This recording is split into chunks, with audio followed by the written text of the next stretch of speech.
This video is for class 7. We are continuing chapter number 7, that is health and hygiene. Anaphylaxis, which is also known as anaphylactic shock. It is a severe life-threatening reaction to certain allergens. What we have read about allergens, that triggers allergy in any body, जिसकी वजह से किसी human being को allergy होता है.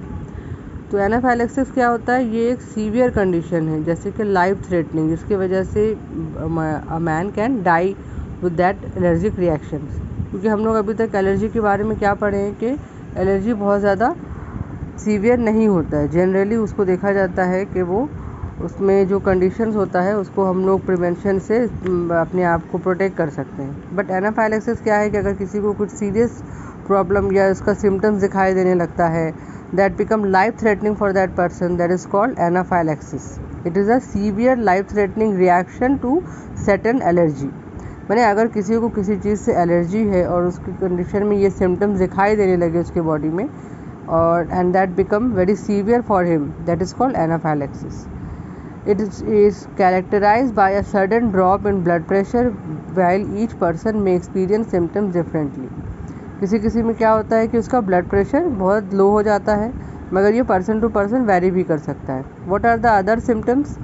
It causes itching and hives over most of the body. Hives हम लोग पढ़े थे इसके पहले कि रेडनेस ऑफ स्किन हो जाता है, बहुत ज़्यादा ईचिंग होता है बॉडी में. Feeling overly warm, swelling of the throat and tongue और tightness of the throat, difficulty in breathing और shortness of breath, dizziness, pain, cramps, nausea, vomiting. So these are the some symptoms of the anaphylaxis. मतलब कि अगर किसी को particularly कोई dust से, कोई फूड से उससे एलर्जी है, मतलब इतना कि अगर उसका थोड़ा सा अमाउंट भी उसकी बॉडी में इनहेल हो जाता है आइदर बाय एयर और through food, then it will show this kind of symptoms. So this is the reaction of the allergy, anaphylaxis. ये उसका सिम्टम्स दिया हुआ है. Now we will read in the next page. The most common anaphylactic reactions are to food, insect, sting and medications. किस वजह से होता है? These are the causes. किस वजह से हम लोग देखते हैं कि किसी को सीवियर एलर्जिक रिएक्शन दिखाई देता है. It may be from some food, कोई एक पर्टिकुलर फूड से, कोई एक तरह का मसाला से. क्या हो सकता है किसी को अगर एलर्जी है और वो उसके खाने के साथ वो बॉडी में इंजेक्ट हो जाता है तो वो उसके लिए रिएक्शन शो करेगा. किसी इंसेक्ट के काटने से रिएक्शन हो सकता है. कभी हम लोग देखते हैं ना कि अगर कोई नई जगह गए, वहाँ पे कोई अलग तरह के कीड़े के काटने की वजह से क्या हो रहा है, एलर्जी हो गया, बहुत ज़्यादा इचिंग हो रहा है, या उसके वजह से स्किन में कोई और प्रॉब्लम हो गया, रैश हो गया, that may cause any allergic reaction. किसी दवा के में भी बहुत तरह का केमिकल होता है. कोई पर्टिकुलर दवा खाने से भी एलर्जी हो जाता है. जब जैसे हम लोग एंटीबायोटिक यूज़ करते हैं, एंटीबायोटिक्स में क्या है कि किसी की बॉडी में अगर उसका जो केमिकल है, दवा के अंदर जो केमिकल है वो सूट नहीं करता है, तो उसकी वजह से साइड इफ़ेक्ट हो सकता है. If you are allergic to a particular allergen, your immune system over react to this allergen. Allergen क्या है? जिसकी वजह से एलर्जी होता है. तो क्या बता रहे हैं कि अगर आप किसी वजह से कोई एक सब्सटेंस या केमिकल से आपको एलर्जी है, और अगर आप क्या करते हैं, if you are allergic to a particular allergen, ये क्या है? कॉज है. आप किसी को उस कॉज से आपको एलर्जी है तो क्या होगा? Your immune system over react to this allergen. अगर वो एलर्जिन आपके बॉडी में जाता है तो आपको जो इम्यून सिस्टम है, जो आपको हर तरह की डिजीज़ से प्रोटेक्ट करता है, वो ओवर रिएक्ट करने लगेगा bye releasing chemical that cause many allergic symptoms. This symptoms occur in one location of the body. तो हम लोग की बॉडी में फॉरनी प्रोटेक्शन के तौर पे क्या रिलीज़ होता है? एक ऐसा केमिकल यूज़ होता है जो कि एलर्जेंस को रोकने का काम करेगा. Some people are prone to a much more serious anaphylactic reaction. This reaction typically affects more than one part of the body at the same time. The symptoms are quick to develop and spread fast. किसी को देखते हैं कि कोई कीड़ा काटने की वजह से सिर्फ एक बॉडी पार्ट में ही इचिंग नहीं हो रहा है, बल्कि all over the body itching start हो गया. तो ये क्या बता रहा है कि कुछ सिम्टम्स देखा जाता है कि किसी पर्सन में बहुत जल्दी फैलता है और वो किसी एक पार्ट से होते हुए बाकी सब पार्ट में उसका सिम्टम्स दिखाई देने लगता है, असर दिखाई देने लगता है. It requires immediate medical treatment including an anti allergic injection. तो उसके लिए सबसे पहले क्या करना पड़ता है कि एंटी एलर्जी दवा खानी पड़ती है या उसका इंजेक्शन लेना पड़ता है, ताकि वो उस डिज़ीज़ को और फैलने से रोके. If it is not treated properly it can be fatal. मैंने उसकी वजह से बहुत ज़्यादा नुकसान भी हो सकता है, बॉडी पार्ट डैमेज हो सकता है, ऑर्गन डैमेज हो सकता है, or it may be life threatening. Now see the next para, it is types of allergy. तो कितनी तरह का एलर्जी होगा? 2, perennial and seasonal. Perennial allergy क्या है? जो ऑल ओवर द एयर, जो पूरे किसी भी साल में किसी भी टाइम आपको हो सकता है, unrelated to the season and it may last all year around. This type of allergy is often a reaction to house dust which may contain mould and fungal spores.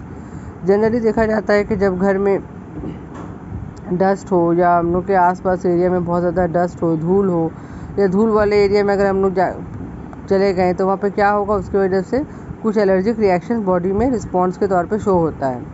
कभी देखते हैं फाइबर्स ऑफ द फैब्रिक, जैसे कि कपड़ा झाड़ते वक्त हम लोग देखते हैं कि बहुत गर्द उठता है, या उसमें जो सूता होता है, फाइबर्स का जो जिससे कपड़ा बुना हुआ होता है, उसमें जो डस्ट पार्टिकल्स होता है, उससे भी एलर्जी होता है. हम लोग कभी ज़ोर ज़ोर से कपड़ा को झाड़ेंगे तो क्या होता है, उसके रिस्पॉन्स में स्नीजिंग यानी छींक होने लगता है. तो this is the allergic reaction.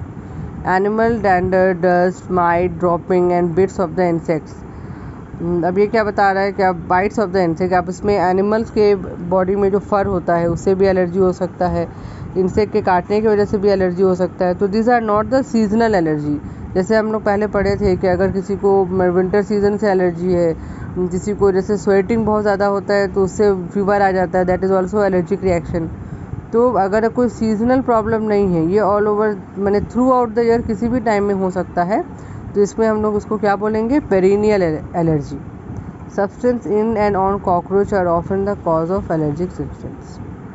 Food allergy is also a type of perennial allergy that is related to the food and can happen to the people who are allergic to certain category of food like nuts, milk, fish, wheat.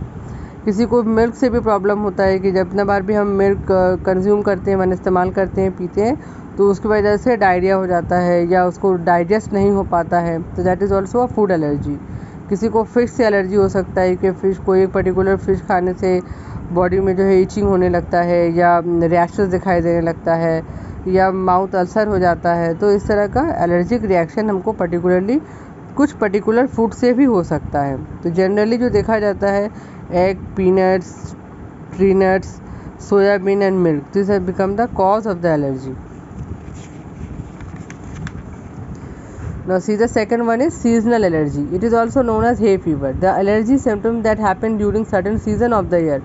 Usually when flowers release their pollen, outdoor moles release their spores, and trees, grass and weeds also release their tiny pollen particles into the air. क्या होता है कि कुछ particular season में जब pollen grains develop होता है flower में या ट्रीज़ में, तो उसके वजह से जो एयर में पॉलन प्रेजेंट होता है और हम लोग उसको ड्यूरिंग ब्रीदिंग, सांस लेते वक्त बॉडी में अपने इनहेल कर लेते हैं, तो उसके वजह से बॉडी रिएक्शन शो करता है. Seasonal allergies can start at almost any as. किसी भी मैंने लाइफ स्पैन की किसी भी एज में वो सीजनल एलर्जी हो सकता है. Now hygiene hypothesis. Allergies are seemingly on the rise. Scientists explain this by the hygiene hypothesis. Hypothesis किसको बोलते हैं कि कोई एक तरह की बात जो साइंटिस्ट मतलब अंदाज़ा लगा के बताते हैं, जो अगर ये प्रूफ हो जाता है हर तरह से तो इसको ही हम लोग लॉ बोलते हैं. लेकिन हाइजीन के बारे में कुछ आदमी जिस तरह से इन्वायरमेंटल फैक्टर पर डिपेंड करता है या कुछ जेनेटिक फैक्टर पर डिपेंड करता है कि हाँ किस वजह से हम लोग अपने हाइजीन को अच्छा मेंटेन कर सकते हैं और किस तरह का जो एलर्जिक रिएक्शंस है वो कहाँ से हो रहा है, उसका प्रिवेंशन क्या हो सकता है, प्रोटेक्शन क्या हो सकता है, इसके बारे में हर साइंटिस्ट का अपना अपना व्यू है. तो जो हाइपोथेसिस वो लोग बनाए हैं वो हम लोग इसके बारे में पढ़ेंगे. Which links allergies to the modern clean environment. ये क्या बताते हैं कि अभी जो एलर्जीज़ है वो ज़्यादा बढ़ गया है. क्यों बढ़ गया है? With the availability of clean water and childhood devoid of consuming much dirt. ये बहुत ही सिंपल सा बात है, लेकिन क्या बता रहा है कि हम लोग अभी इतना एडवांस टेक्नोलॉजी यूज़ करते हैं कि सब कोई क्लीन इन्वायरमेंट में रहते हैं और हम लोग को क्लीन वाटर मिलता है, जिसकी वजह से हम लोग की बॉडी में इम्यून सिस्टम बहुत अच्छा डेवलप नहीं हो पाता है.